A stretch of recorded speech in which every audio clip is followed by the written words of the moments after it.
Aux Trois-Îlets, en Martinique, l'habitation appelée Petite Guinée jusqu'en 1750 est devenue le domaine de la pagerie. À cet emplacement est née en 1763 celle qui deviendra Joséphine, impératrice des Français et reine d'Italie. Joséphine a reçu le baptême à l'église des Trois-Îlets sous le nom de Marie-Joseph Rose, tachère de la pagerie. Mais sous le domaine, ses parents l'appelaient Yayette. En 1766, un cyclone ravage la maison natale. Et c'est dans cette usine que se réfugie la famille. À côté de cette usine coulait une rivière, beaucoup plus abondante à l'époque, dans laquelle Joséphine aimait à se baigner. À partir de 1766, les tachères de la pagerie ont vécu à l'étage de l'usine qui servait alors à produire le sucre de canne. Les parents de Joséphine, de Yayette, étaient des planteurs et vivaient principalement du commerce du sucre de leur habitation. Le sucre constituait le produit majeur d'exportation des Antilles vers la métropole. Et c'est ce sucre qui, un temps, fit la richesse de l'Europe. Rappelons que l'habitation sucrière fonctionnait selon un système quasi autonome. En plus de la canne à sucre, on trouvait de très nombreuses cultures. À la pagerie, c'était l'indigo, le tabac, le manioc, le coton, du café, du cacao, des plantes vivrières et aussi des plantes médicinales. Des cacaoyers longent encore la rivière.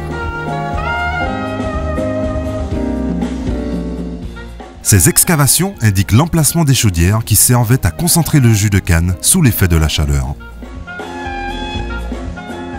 Ce jus provenait du moulin à canne. On imagine assez bien que pendant les mois de pleine activité de l'usine, la vie n'ait pas été très agréable. C'est pour cela que Madame de la Pagerie, mère de Joséphine, allait souvent se reposer dans ce bâtiment. Ici, dans les chambres de Madame, on trouve quelques souvenirs se rapportant à l'impératrice Joséphine, ainsi que quelques objets évoquant la vie de l'habitation pendant l'enfance de Yayette. Derrière la chambre de Madame se trouvaient 40 cases, une quarantaine de cases pour loger les 150 esclaves qui travaillaient sur le domaine. En 1962, un homme va sortir ce bâtiment de l'oubli. Le docteur Robert Rose-Rosette décide d'œuvrer et réussit à littéralement ressusciter le site.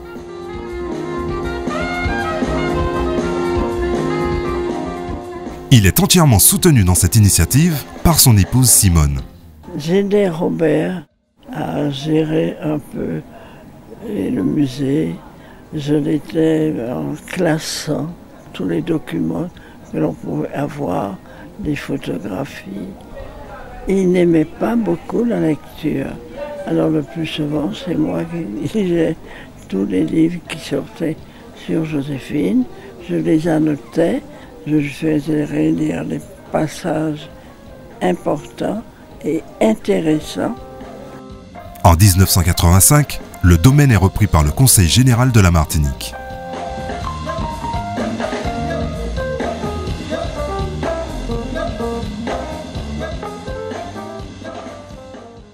En 1944, ce qui restait de la sucrerie était peu à peu englouti par la végétation.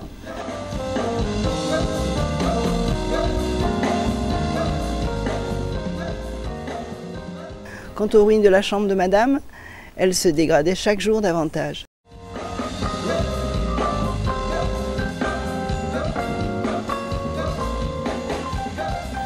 Ces édifices auraient aujourd'hui complètement disparu sans la volonté tenace et l'enthousiasme d'un homme hors du commun.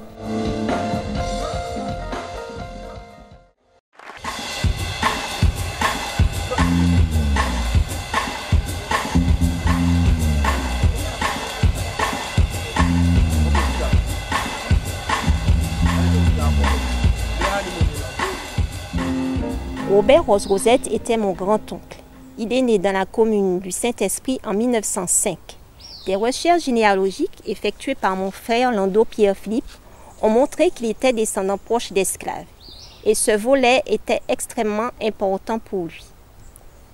Comme l'a rappelé l'historien Léo Elisabeth, mon oncle a en permanence refusé de séparer à la pagerie le lieu de naissance d'une impératrice d'un foyer de l'esclavage. À ses yeux, cette habitation devait absolument être appréhendée dans sa globalité. Certes, mon oncle a consacré une grande partie de sa vie à faire connaître le domaine de la pagerie. Mais sa passion dépassait largement les Trois-Îlets. Sa passion, c'était la Martinique tout entière.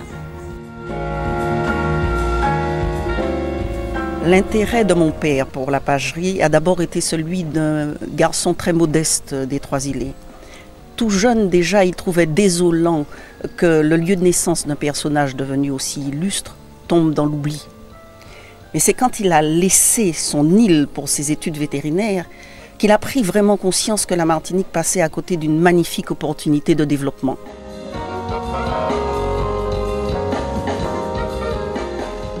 Je me souviens surtout de sa curiosité à propos de tout ce qui concernait la Martinique.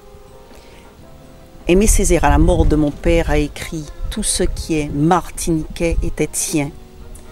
Bien entendu, ça concerne les sciences du vivant, puisque c'était son métier. Mon père était très féru en termes de botanique, comme Joséphine l'avait été d'ailleurs.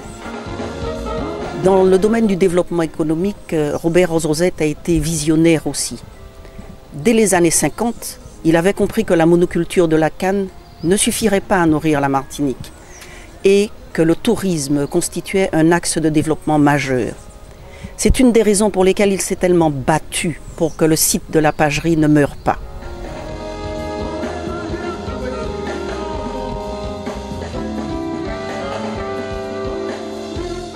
Mon père était un homme animé de passions diverses, vous l'aurez compris, mais d'abord passion de la rencontre. Rencontre avec les savants, mais rencontre, partage d'informations, de connaissances avec tous les curieux, aussi modestes soient-ils. Ce qu'il aimait, c'était la conversation avec les gens qui cherchaient des renseignements ou qui pouvaient lui apporter des renseignements. Et sur la terrasse de la pagerie, de très intéressantes conversations avec quelquefois lui, avec tous ceux qui passaient et qui désiraient le connaître. La pagerie est un lieu de rencontre et d'abord de rencontre avec la nature. Ce domaine a été, comme la Martinique tout entière, dès le XVIIIe siècle, ce qu'on appelle aujourd'hui un haut lieu de la biodiversité. C'est à la pagerie que Joséphine a puisé son amour des plantes. Les jardins qu'elle créera à la Malmaison auront la fantaisie de la nature martiniquaise dont elle a toujours gardé la nostalgie. La pagerie a sans nul doute pétri celle qui aura assumé et construit aussi, avec un exceptionnel talent, un destin faisant d'elle aujourd'hui la grand-mère de toute l'Europe. C'est aussi à la pagerie que Robert Rose-Rosette, petit nègre visionnaire devenu une personnalité, a rêvé d'ouvrir son pays, la Martinique, à la fois à sa propre histoire et au monde. A-t-il vraiment pu y contribuer au-delà des blessures ancestrales? Il l'aurait tellement souhaité. Cette page-là, celle du peuple caribéen réconcilié avec lui-même, appartient désormais à chaque Martiniquais.